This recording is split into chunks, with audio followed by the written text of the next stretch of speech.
साथीहरु सम्पूर्णमा स्वागत छ र आजको यस भिडियोमा म तपाईहरुलाई बाख्रा भेडामा धेरै देखिने गम्भीर समस्या निमोनिया बारे चर्चा गर्नेछौं र यो रोग सुरुमा सामान्य खोकी जस्तो देखिए पनि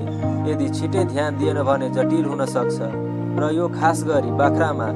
यसको मृत्यु दर धेरै छ र आजको यस भिडियोमा तपाईहरुलाई निमोनिया हुँदा कस्तो लक्षण देखिन्छ र निमोनिया भनेको के हो र यसलाई कसरी हामी रोकथाम गर्न सक्छौं भन्ने बारे चर्चा गर्नेछौं। यदि तपाईहरु पनि यस विषयबारे जान्न चाहनुहुन्छ भने भिडियोलाई अन्तिमसम्म हेर्नुहोला।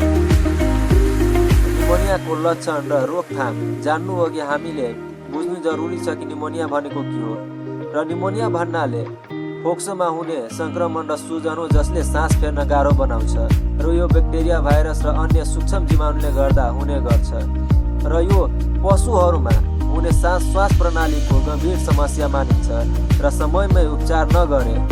ठूलो आर्थिक नोक्सान पुर्याउन सक्छ र निमोनिया ब्याक्टेरिया र भाइरसको कारणले मात्र नभई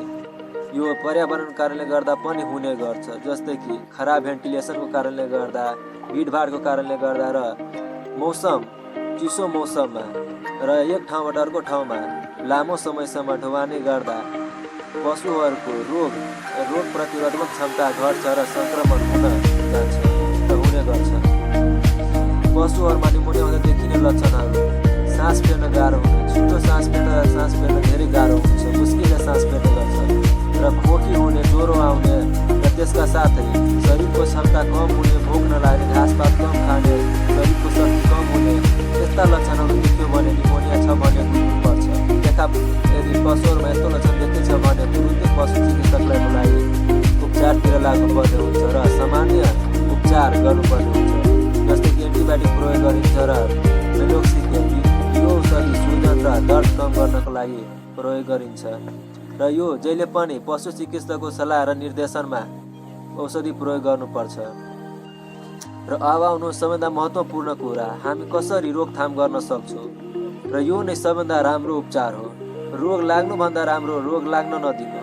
र यो यसरी गरेर हामी रोग लाग्ने पैसा, उपचारमा लाग्ने पैसा हामी बचाउन सक्छौँ र यसरी सबभन्दा पहिला त गोठ सरसफा र सुक्खा राख्ने, खाना राम्रो पोषण खाना र मिनरलहरू दिने र भिडभाड नगर्ने, तनाव कम गर्ने र बिमारीलाई जुन रोगी छ त्यसलाई छिटै बाँधेर राख्ने, यसरी गरेर हामी रोकथाम गर्न सक्छौँ। र